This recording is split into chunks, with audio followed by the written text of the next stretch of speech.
SASDOவின் பிரதான செய்திகள். தலைப்புச் செய்திகள்.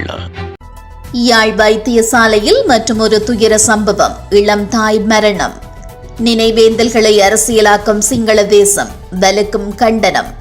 இலங்கையில் நடந்த நெகிழ்ச்சி சம்பவம். உயிர் தப்பிய நபர்கள். தமிழர் பகுதியில் தீயில் சிக்கி உயிரிழந்த நபர்.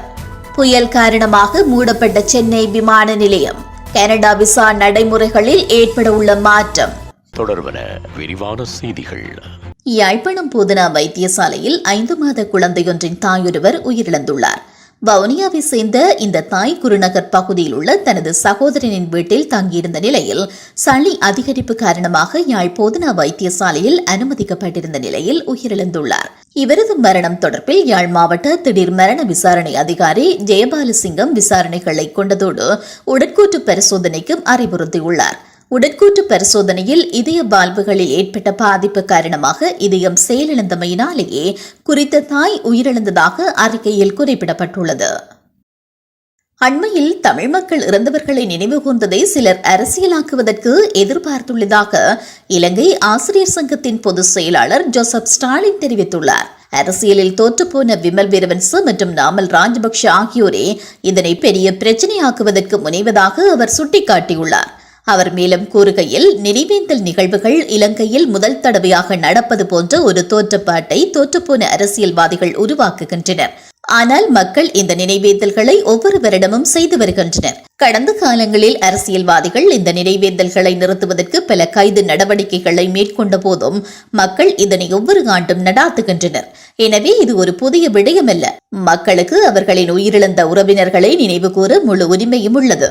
தெற்கில் கூட நினைவேந்தல்கள் நடைபெறுகின்ற போது வடக்கில் மட்டும் இதனை எதிர்ப்பதனை நாங்கள் கண்டிக்கிறோம் என்று அவர் கூறியுள்ளார். களுத்துறை தொடங்குட பிரதேச செயலாளர் பிரிவுக்குட்பட்ட கமகொட பகுதியில் நாயினால் குடும்பம் ஒன்று காப்பாற்றப்பட்டுள்ளது. சீரற்ற காலநிலையால் பெய்த கடும் மழையுடன் கூடிய காற்று காரணமாக புளிய மரத்தின் கிளை ஒன்று வீடொன்றின் மீது விழுந்துள்ளது. இதன் காரணமாக வீடு முற்றாக இடிந்துள்ளது. வீட்டில் இருந்த வளர்ப்பு நாய் காரணமாக வீட்டில் உள்ளவர்களின் உயிர் காப்பாற்றப்பட்டதாக வீட்டின் உரிமையாளர் தெரிவித்துள்ளார். அதிகாலை 2 மணியளவில் வீட்டு உரிமையாளரின் படுக்கை அறையின் படுக்கைக்கு அருகில் வந்த நாய் நுழம்பு வலையை கடித்து கிழித்ததுடன் வீட்டு உரிமையாளரின் ஆடையை கடித்து இழுத்துள்ளது. வீட்டில் ஏனையவர்கள் உறங்கும் அறைக்கும் உரிமையாளரை இழுத்து சென்ற நாய் அவர்களையும் வெளியே அழைத்து சென்றுள்ளது. குடும்பத்தினர் வெளியே வந்து சில நிமிடங்களில் மரத்தின் கிளை வீட்டின் கூரையின் மீது விழுந்துள்ளது. வீட்டின் சமையலறையின் சுவர்கள் கட்டிலின் மீது விழுந்துள்ளதாக தெரிவிக்கப்படுகிறது. இந்த நாயின் செயற்பாட்டினால் அனைவரும் விழித்துக் கொண்டமையினால் உயிராபத்தில் இருந்து தப்பியதாக வீட்டின் உரிமையாளர் தெரிவித்துள்ளார். முல்லைத்தீவு சிலாவத்துறை பகுதியில் தீயில் சிக்கி ஒருவர் உடல் கருகி உயிரிழந்ததாக போலீசார் தெரிவித்துள்ளனர். இந்த சம்பவம் நேற்று பிற்பகல் இடம்பெற்றுள்ளது. உயிரிழந்தவர் சிலாவத்துறை பகுதியை சேர்ந்து 75 வயதுடையவர் என்பதுடன் அவர் தனது மகனின் வீட்டிற்கு அருகில் வீடொன்றில் தனிமையாக வசித்து வந்ததாகவும் கூறப்படுகிறது. இந்த நிலையில் குளிரான காலநிலை காரணமாக வீட்டிற்குள் பற்ற வைக்கப்பட்ட தீ பரவியதில் மரணம் ஏற்பட்டிருக்கலாம் என போலீசார் சந்தேகம் வெளியிட்டுள்ளனர். சடலம் பிரேத பரிசோதனைக்காக மாஞ்சோலை வைத்தியசாலையின் பிரேத அறையில் வைக்கப்பட்டுள்ளதுடன் முல்லைத்தீவு போலீசார் மேலதிக விசாரணைகளை மேற்கொண்டு வருகின்றனர். புயல் காரணமாக கனமழை பெய்து வரும் நிலையில் சென்னை விமான நிலையம் தற்காலிகமாக மூடப்படுவதாக அறிவிக்கப்பட்டுள்ளது.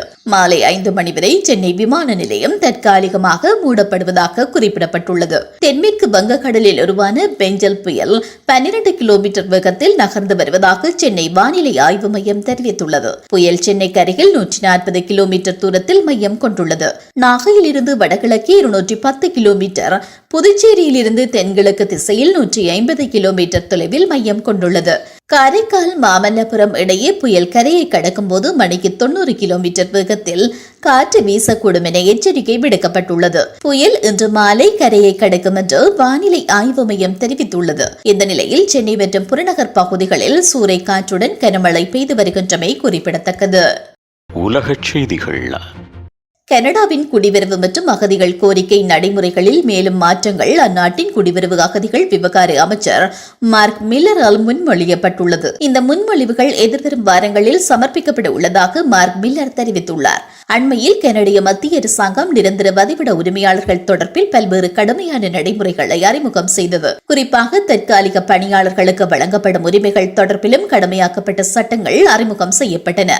இந்த நிலையில் கனடாவின் அகதிகள் கோரிக்கையாளர் ஒருவரின் விண்ணப்பம் பரிசீலனை செய்வதற்கு 44 மாதங்கள் சராசரியாக எடுத்துக் கொள்ளப்படுகிறது என்று கனடிய புள்ளி விவரவியல் திணைக்களம் தெரிவித்துள்ளது. கனடிய அகதிகள் கோரிக்கை நடைமுறை உரிய முறையில் செயல்படுத்தப்படவில்லை. எனவே இந்த முறையில் மறுசீரமைப்பு செய்யப்பட வேண்டும் என்றும் சில மாற்றங்களை அறிமுகம் செய்ய உள்ளதாகவும் மில்லர் தெரிவித்துள்ளார். மீண்டும் தலைப்புச் செய்திகள்.